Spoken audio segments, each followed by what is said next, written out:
up, aka Patters? Everyone's talking about Captain Marvel. The Marvels, the sequel.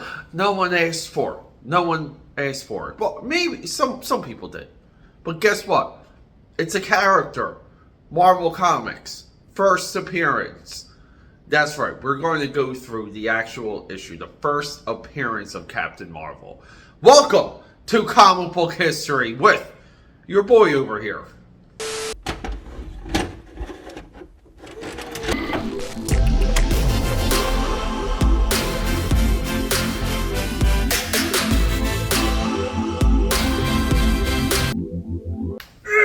Here we are, people, aka Pad here, aka Pad 69, say it with me, known through Philadelphia, PA, Europe, and the multiverse as your eclectic one.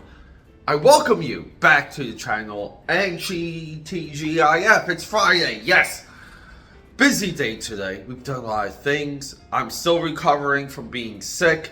People, when you have a virus, okay, and I really haven't had a virus for more than, I would say, like 18 hours for the last like 10 plus years. I have been, like, it doesn't mean I haven't had food poisoning and reactions to things and even have a fever, but it's never been more than one day. And it's crazy, but I'm still fighting, I'm still recovering. Saturday's going to be a big day for me because, you know, it's a big pen game, so that's a 12 o'clock game, so I'm going to wake up, kegs and eggs. With all of that said, I'm still committed to all of you. The AKA Pad Army is strong. And people, we knew it was happening. Captain Marvel dropped last night. Or the Marvels, Captain Marvel 2 dropped last night. It did a measly $6 to $7 million for midnight showings or Thursday night drop. That's like the lowest. I think even the Eternals was 9 to 10 million. Black Widow could have been probably, I think Black Widow was 15 million. People, that's a really bad sign. So all in all, I mean, I think we can expect about $50 million overall for the Marvels, and that's being generous. With that said, we never hope for failure. We hope to be proven wrong because we want our time investment being invested, meaning we don't want to waste our time. We spend a lot of time and a lot of energy studying and learning from and watching, rewatching, and just like, you know, like the overall flow of the Marvel Cinematic Universe for phases 1, 2, and 3. And we were pumped for a lot of those Disney Plus shows. We gave everything a shot. When things get this bad, it's upsetting, it's depressing. We have to be mindful of the people involved with these projects. They're the ones, you know, like the credits roll for like 10 minutes. People, honestly speaking, you and I, we probably know the first 5 or 6 names of credits. And then the rest of that 9 minutes and 45 seconds worth of names, those are the people at risk when we have something like a collapse of the Marvel Cinematic Universe. And that's what you should be mindful of, and that is why we don't root for failure, because it does affect those other names. With all of that said, people, we have Fantastic Four. So this issue, we have Ronan the Accuser accusing Ronan, avenging deaths that happened in Fantastic Four 64, and then we go into Fantastic Four 65, which is the first. Some of the numbers might be a little bit off, but we'll put those issues up right here. This issue here, right here, Gene Colan. Okay, this is a sequel to both of these. The Kree are still chipping away at Earth. They're learning about Earth. They're discovering Earth. They're learning the Earth ways. All of this is in a slow build to what happens with the Avengers and the Kree-Skrull War. That's a little bit off. The seeds of that are really these 3 issues. Isn't that awesome? And this is why continuity in comics is absolutely amazing. People, if you're sick of Brie Larson, God knows I am. If you never wanted a female or the Carol Danvers, Captain Marvel on the big screen outside of being soul sucked by Rogue, people, this is the Captain Marvel. This is the Captain Marvel. This is the one that's ignored, period.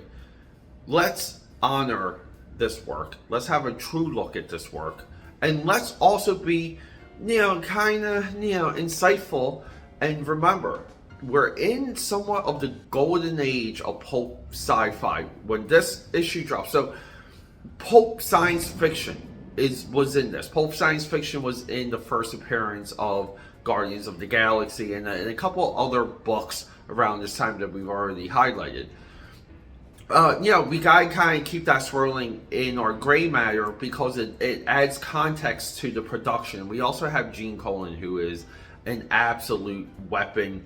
People, everything he touches is to be admired. Let's hit that drawing table. Let's have a look.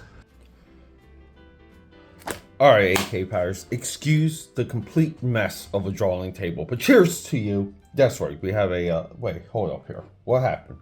We have 2 cups of coffee. AKA Powers, this is what happens when you do too much work. Welcome to Marvel Superheroes featuring Captain Marvel. Now, previously on this channel, we taped the cover on this fine comic book here. Original, let's get into the year 1967. Gene Colan. Look at the interior cover. I love this design work. Look at the cool black and white. Now, also featured in this issue is Captain America, Submariner, Human Torch, the Black Knight, and and the Destroyer, which is Stan Lee's first creation for Marvel Comics. I'm going to make a broader point when we're done with the story here on exactly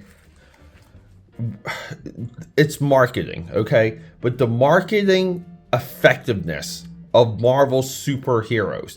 Marvel superheroes, we're marketing. Now, along the way, we get this giant superhero interconnected universe. But let's just assume that happens later. And along the way, we branch everything under this because it's recognizable. And you go into your local pop shop, or you go into your local candy store, or even auto dealership. And as a kid, like you can buy one of these for 25 cents. There's a rack of them, and there were racks of comic books everywhere during this time. Now, later, we all know everything went to the direct market, and when it went to the direct market, the books just went adult, and the fun and the I will even say the readability and the carefreeness and the disposable side of the entertainment went away with the direct market. But look at this cover, the all new, never seen before, the coming of Captain Marvel. Marvel Comics Group, the company, Marvel Comics Group is the legal name. They squatted on the title, Captain Marvel. DC Comics, or who, let's just, for the sake of discussion, DC Comics has slept on the name Captain Marvel. And then this was executed. So this is designed. This is thought out.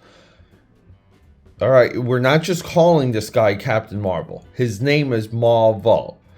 We'll have the origin of the spelling of this in this story. So we do a lot of things in about 12 pages because, we have all those other stories. So the coming of Captain Marvel, we get this awesome awesome shot of Captain Marvel pointing a gun to you on top of a rocket.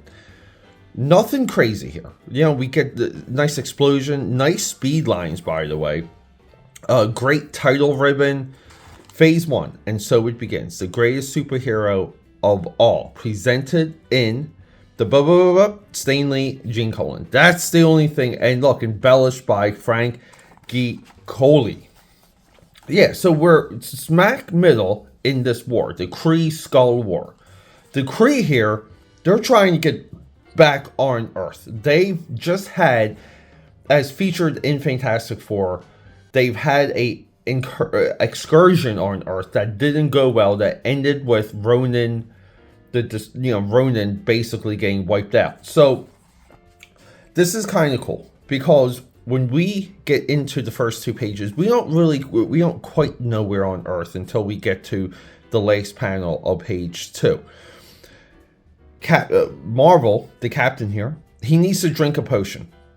And the potion is going to enable him to breathe Earth air for 1 hour. So he takes a swig, ends up on a military base, says goodbye to his love, does a flat out jumping at high velocity, jumps out, and he's got his his Earth things in this compressor capsule here.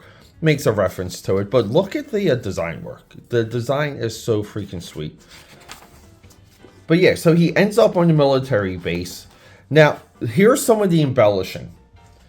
Because, again, like, we're always questioned when things are labeled embellished. So, some of the embellishing here, it might be the non-obvious. And to me, the non-obvious is a lot of the smoke, some of the debris here. I think this panel speaks embellishment because, look, we can see it's not a fully drawn figure here. The trunk's a little bit long. The pose isn't quite there. The legs don't really quite look correct. That's where the embellisher comes in, and he goes, look, Gene, I know what you did here, but we're just going to go dark on one side of the face, and everyone's going to move along. But look at the layering of the U.S. soldiers monitoring the radiation that's coming in from the arrival of Captain Marvel as their test rocket launches, but then because of the radiation, it explodes and everyone panics. But the layering here, where we get 1, 2, 3, 4 separate operators all in frame, and even here, see, this is comic book storytelling here. Even here, we get 1, 2, 3. We get 3 separate individuals in that tight of a space. So a lot of you out there that act like you need big panels when you have to show a lot of things, you are wrong. But yeah, so they're tracing. They have a Geiger counter. They're trying to trace Captain Marvel. They're running all over the base. Again, here's some of the embellishment here. This is great layering with these soldiers scrambling, because look, we have this one horizon line, and then look at our background. You see that? See how the pencil moves? Again, he's layering it perfectly, and this is great too. Look, as the Jeeps, again, they see him, they fire.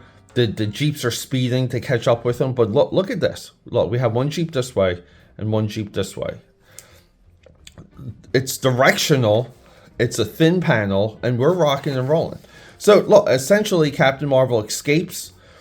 He finds his way, and this is my favorite page here. He finds his way to a country road, hitchhikes, and check this out.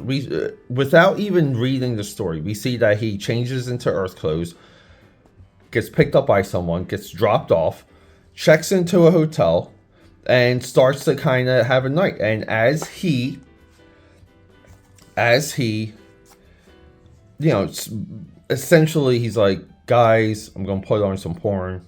I'm going to put her on the bed massager.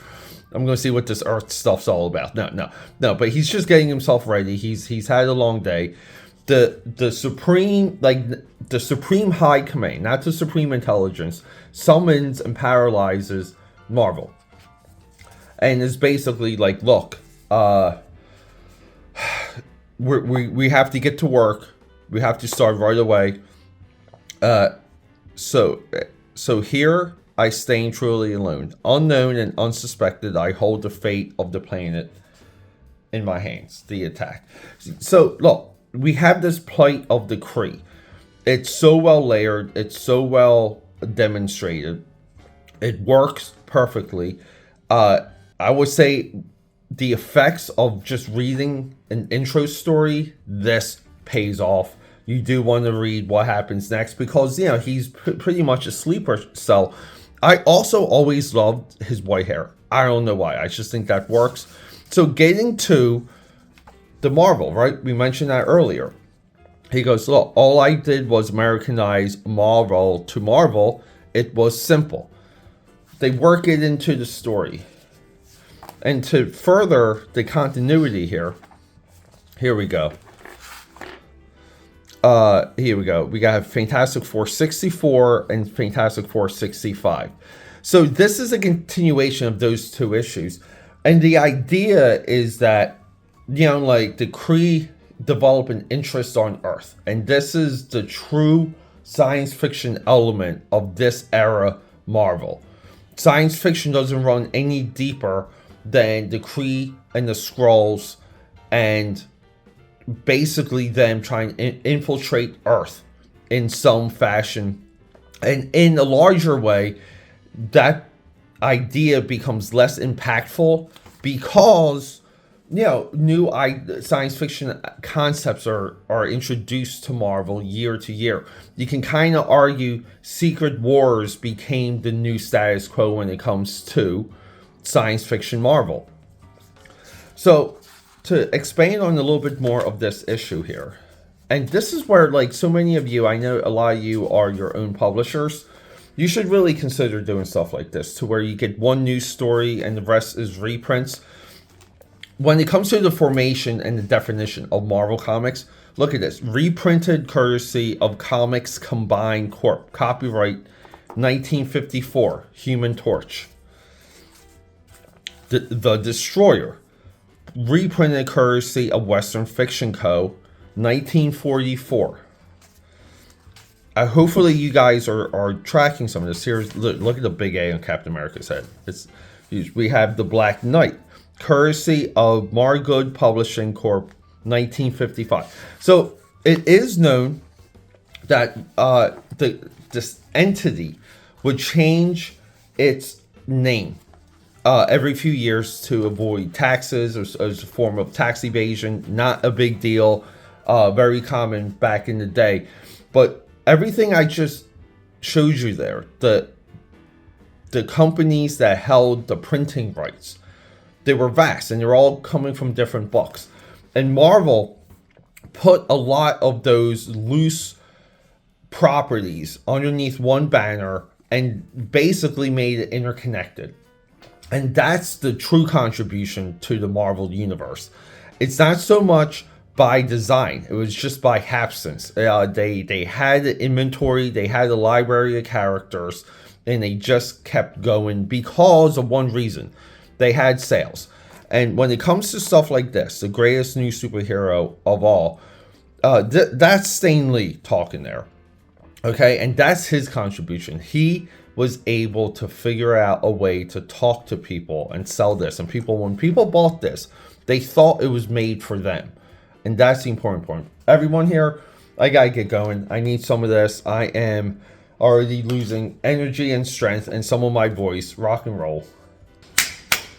Alright, AKA Patters. If I haven't done it yet, I hope, hold up here. I just need some coffee. Get yourself some sippy. If I haven't done it yet, maybe I've earned a subscription. Maybe I've earned some of your support. Maybe I've earned a comment. Be insightful. Like, let me know. You don't like the video. Let me know down below. What else should I do? How about this? Big question here. What comic books, what comics do you guys want to see? Let me know down below, because chasing the hype of movies, basically, or like the movie hype train and getting books around that, it's getting a little tiresome. It really is. But I would like to kind of hone in a little bit of what you guys are expecting, because a lot of you guys, you watch my live streams, you follow me on Twitter, Instagram, Facebook, and so on and so forth. You guys interact with me a lot.